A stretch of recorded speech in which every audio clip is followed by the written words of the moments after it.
Et comme attendu, ce n'était pas une surprise, hein, la Fed, la Réserve fédérale américaine, la Banque centrale américaine, qui n'a pas touché à ses taux d'intérêt directeurs hier soir. Mais là n'était peut-être pas le vrai point d'attention. Bonjour Xavier. Bonjour. Xavier Hoche, directeur général délégué de Groupama Asset Management. Ce statu quo, évidemment, il était attendu.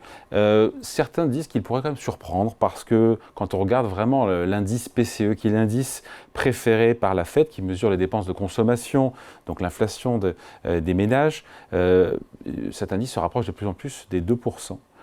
Qui est l'objectif fixé par la Banque centrale. Pourquoi ne pas baisser pourquoi est-ce qu'il n'a pas baissé ses taux comme Trump lui demande? Comment il s'est justifié en conférence de presse, Jérôme Powell, hier soir? Alors, vous avez raison, l'inflation, que ce soit en Europe, que ce soit aux États-Unis, est sur une pente vraiment descendante assez forte depuis quelques... Ils sont à plus de 4% de taux directeur, ils pourraient baisser un peu, quoi. Hein. Ouais, non, alors, tout dépend de ce qu'on appelle pourrait baisser un peu. En fait, si on regarde un peu, effectivement, ça baisse. On est effectivement sur le PCE à peu près à 2,1%.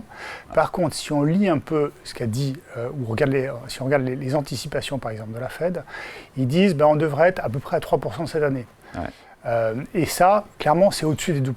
Donc, autant en Europe, on a l'impression que l'inflation n'est plus un problème, autant aux États-Unis, avec notamment toutes les incertitudes dues à Trump, clairement, ça pose un problème. C'est ça la raison. La raison de fond, c'est que la Fed estime que les prix vont augmenter de 3% cette année aux États-Unis. Donc, pour l'instant, vu que ça remonte, pas question de baisser les taux. Exactement. Quand vous avez à la fois la croissance qui baisse, à la fois l'inflation qui baisse, comme c'est un peu le cas en Europe, là, on a de quoi baisser les taux. Et c'est ce qu'a fait la BCE. Depuis le début de l'année, on a baissé d'à peu près 1%.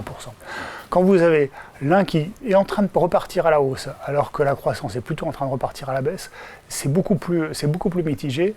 Et dans ces cas-là, la meilleure solution, c'est une solution d'attente. C'est ce qui se passe dans pas mal de domaines, et c'est ce que fait la Fed également. Donc sur le fond, la Fed n'avait aucune raison de se précipiter. C'est le message en creux d'ailleurs. Qu'est-ce qu'il a dit d'autre sinon, Jérôme Powell, hier soir? Il a parlé essentiellement de croissance, d'inflation. Donc il a relevé les prévisions d'inflation en disant que les tarifs douaniers allaient avoir, mais là ça allait prendre un petit peu de temps, mais allaient avoir... On ne les voit pas. Aujourd'hui, on ne voit pas l'impact des... Pour l'instant, on ne voit absolument rien. Lui, ce qu'il dit, c'est que d'abord, ce n'est pas fixé encore. Il y a eu des mises en attente, qu'on devrait avoir à peu près une dizaine de % au minimum, et que ça devrait se voir dans le temps. Ça met du temps à passer toute la chaîne de valeur.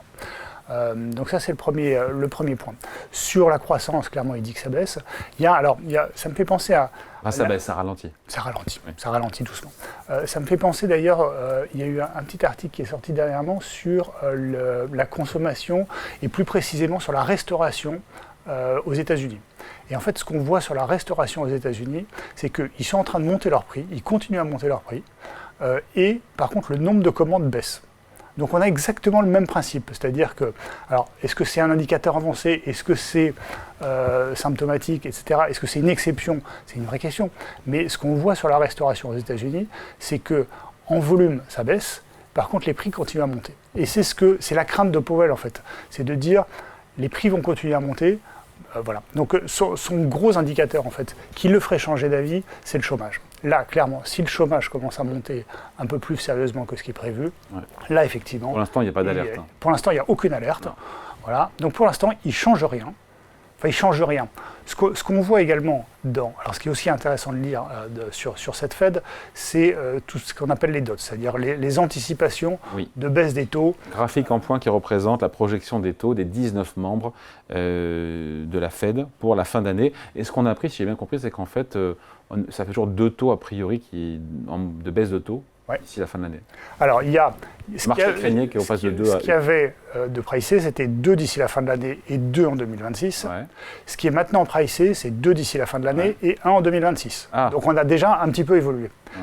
L'autre chose qui a évolué et qui est vraiment importante, c'est que généralement, les dots sont assez, on peut voir les graphiques, sont assez ramassés. C'est-à-dire tout le monde est à peu près du même avis. Ah.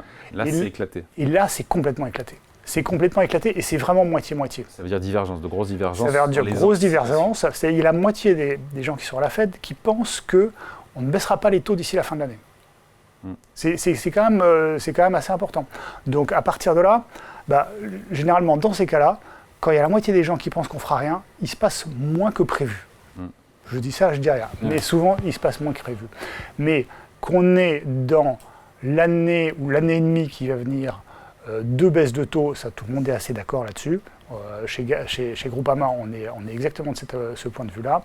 Qu'il y en ait 2 de plus en 2026, nous on pense qu'il n'y en aura pas 2 de plus, justement parce que toutes ces incertitudes géopolitiques font que l'inflation est toujours présente, en tout cas aux États-Unis. Sur la géopolitique... En plus, je ne parle même pas du dollar, du mouvement sur le dollar qui amplifie la chose. Powell a dit que la Fed surveillait le conflit au Moyen-Orient. Bon, une fois qu'il a dit ça, il n'a pas dit grand-chose. Hein, mais Alors, il dit ça. Ce qu'il dit aussi, c'est que s'il y avait un mouvement sur le pétrole, c'est que transitoire.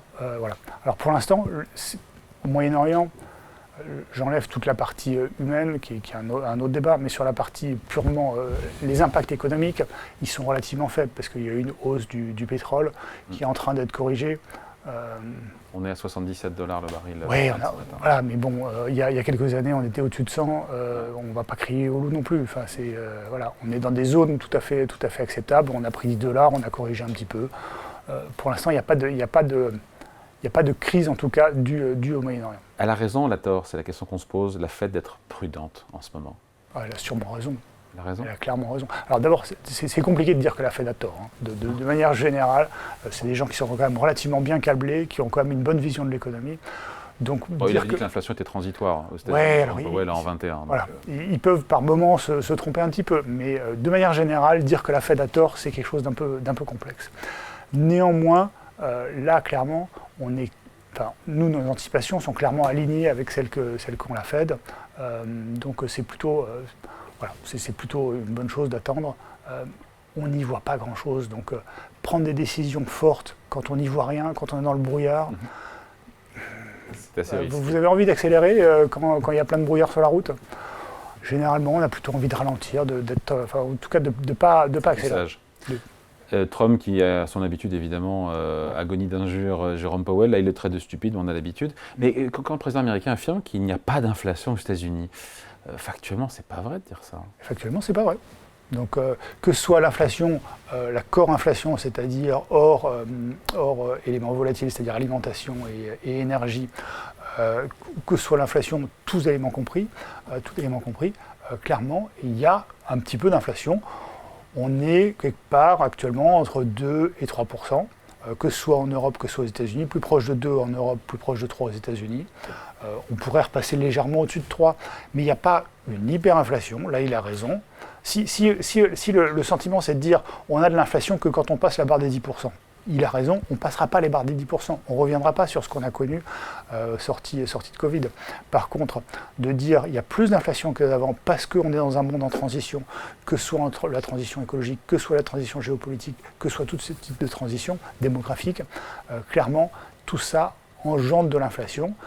Un petit peu, pas beaucoup, il n'y a pas de quoi s'énerver, mais ça engendre un peu d'inflation, inflation un peu orientée à la hausse, taux d'intérêt un peu orienté à la hausse. Rien de grave si c'est fait dans la douceur. Et en même temps, pardon, mais si Powell devait s'exécuter, ce qu'il ne fera jamais, le petit doigt sur la couture du pantalon, et qu'il baissait ses taux, ça n'arrivera pas, mais de 100 points de base, non, pour une fois, ça n'arrive jamais, mais d'ici la fin de l'année, qu'est-ce qui se passe si on injecte une baisse de taux de 100 points de base, ce que demande Donald Trump, à l'économie américaine? Elle réaccélère. Alors, elle réaccélère. Super, tant mieux pour eux.